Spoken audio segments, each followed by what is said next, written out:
अमेरिकी सदर ने अपने दौरे के 2 रोज इसराइल में गुजारे हैं, जहां जो बाइडेन ने इसराइली रहनुमाओं से मुलाकात की है, जबकि फलस्तीनी सदर महमूद अब्बास से भी मिले हैं।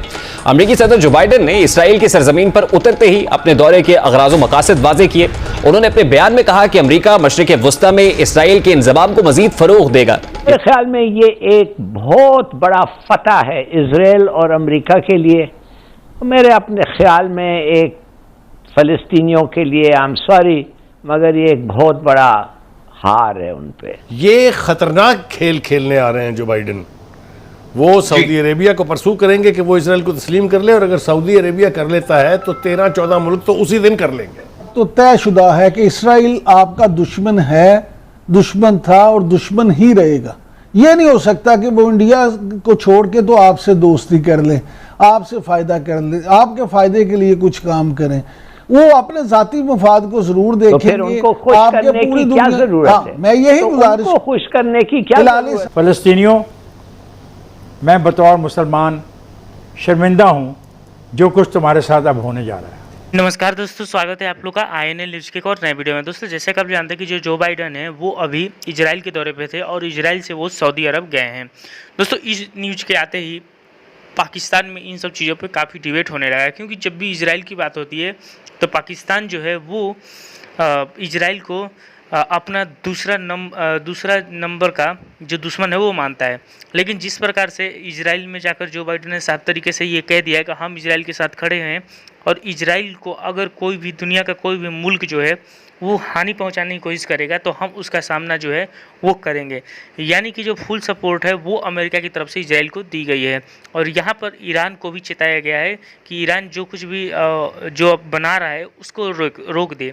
लेकिन दोस्तों, अब सबसे बड़ी बात यह है कि वहाँ का दौरा जो है करने के बाद वो अब सऊदी अरब पहुँचे हैं, और जिस तरीके से जितने भी मुस्लिम मुमालिक हैं, मुस्लिम जितने भी देश हैं जो कि अभी अमेरिका के साथ बहुत ज़्यादा नज़दीकियाँ बढ़ा रहे हैं, भारत के साथ नज़दीकियाँ बढ़ा रहे हैं, उससे पाकिस्तान बहुत ज़्यादा परेशान है। क्योंकि पाकिस्तान जो कि इजराइल पे सियासत करता था, कश्मीर पे सियासत करता था, वो सारी चीज़ें जो है वो ख़त्म हो रही है।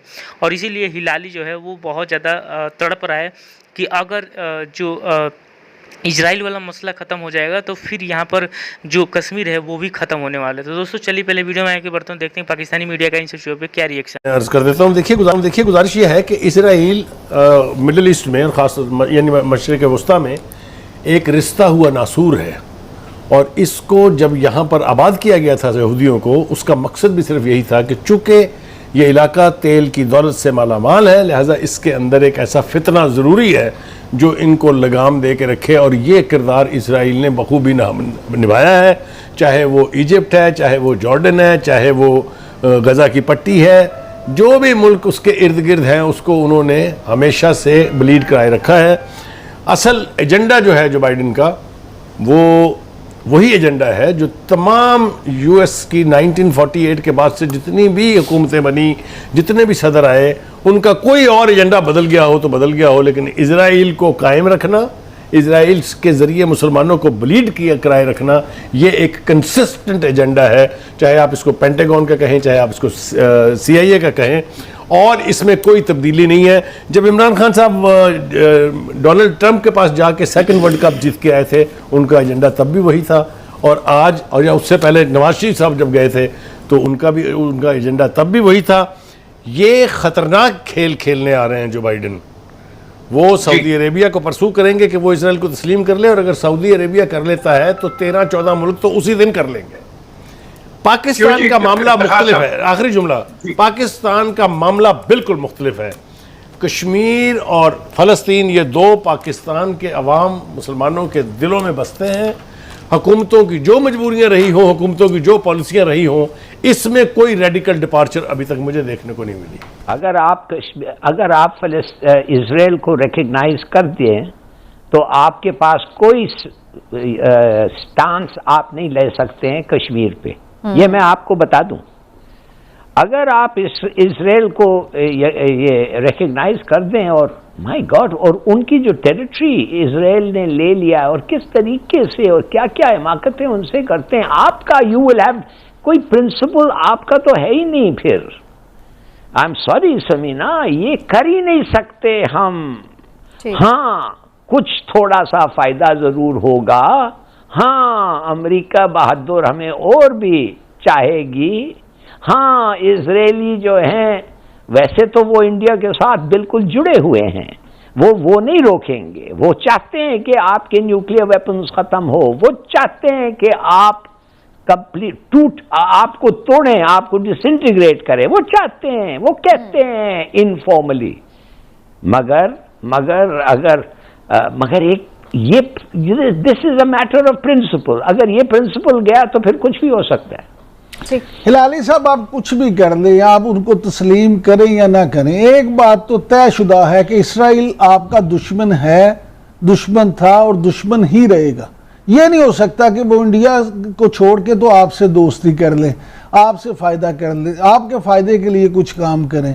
वो अपने जाती मफाद को जरूर देखेंगे। तो फिर उनको खुश करने की क्या जरूरत है? मैं यही गुजारिश, उनको खुश करने की क्या हिलाली जरूरत साहब, है? मैं यही अर्ज कर रहा हूं कि हमें उन्हें खुश करने की कोई जरूरत नहीं है, लेकिन हमें ये देखने की जरूर जरूरत है कि हमें अपने मुल्क का भी मफाद अपने सामने रखना चाहिए। हमें कम से कम 1 करोड़ का जुलूस तो निकालना चाहिए था ना, एटलीस्ट अपने जज्बात का इजहार करने के लिए। 22 करोड़ का मुल्क है, इस्लाम की बात करते हैं, सुपरमेसी की बात करते हैं इस्लाम की, और कहते हैं कि हम मजलूम फ़लस्तीनियों के साथ हैं। बड़ा मैं पढ़ता हूँ ये बयान, फॉरेन मिनिस्ट्री भी हमारी ये बयान देती है, और हमारे जो सियासी ओहदेदार हैं ये भी कभी कभार इनको ख्याल आ जाता है, ये बड़ा तगड़ा बयान देते हैं। मैं इस पर क्या कह सकता हूँ मासिवाय के फ़लस्तीनियों, मैं बतौर मुसलमान शर्मिंदा हूँ जो कुछ तुम्हारे साथ अब होने जा रहा है। तो दोस्तों, जैसे कि आपने इस वीडियो में देखा कि हिलाली पूरी तरीके से बौखलाया हुआ है, और हिलाली का साफ तरीके से कहना है कि अब कश्मीर का जो मामला है वो भी ख़त्म होने वाला है। और ये बात तो बहुत पहले से ही पता थी कि जो इंडिया है जो कुछ भी करता है वो बहुत सोच समझ के करता है, और भारत के जो कदम है वो इतने अच्छे तरीके से वो उठाता है ताकि आने वाले दिनों में भारत को कोई प्रॉब्लम ना हो। और उस समय पाकिस्तान जो है वो बहुत बड़ी बड़ी बातें करता था, और उस समय इमरान खान जो कि पाकिस्तान का प्राइम मिनिस्टर हुआ करता था, उसने कहा था कि मैं जो है वो कश्मीर का सफ़ीर बनूंगा और कश्मीर की जो चीज़ें हैं वो हर जगह दुनिया में लेके जाऊंगा। और उसने ऐसा किया भी, लेकिन ऐसा कुछ नहीं हुआ कि भारत पे दबाव आए। वही अब इजराइल पे भी होता हुआ नज़र आ रहा है, क्योंकि जो सुपर पावर है जिसकी की पूरी दुनिया में चलती है, उसका हाथ जो है वो अब सामने मतलब सही तरीके से जो है वो इजराइल पे पड़ चुका है। और वहाँ पर जाकर साफ तरीके से अमेरिका ने ये बात कह दिया है कि जो कुछ मतलब कोई भी देश जो है अगर वो इजराइल को धमकी देता है और उस पर अटैक करता है तो हम अपने आप अटैक समझेंगे और हम इजराइल की पूरी मदद करेंगे।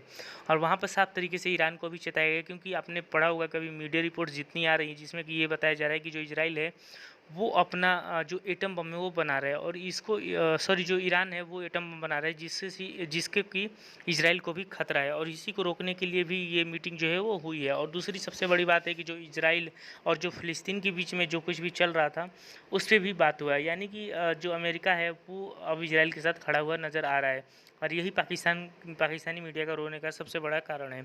तो दोस्तों, बस आज की वीडियो में इतना ही। आई थिंक कि आप लोगों को वीडियो अच्छा लगा होगा।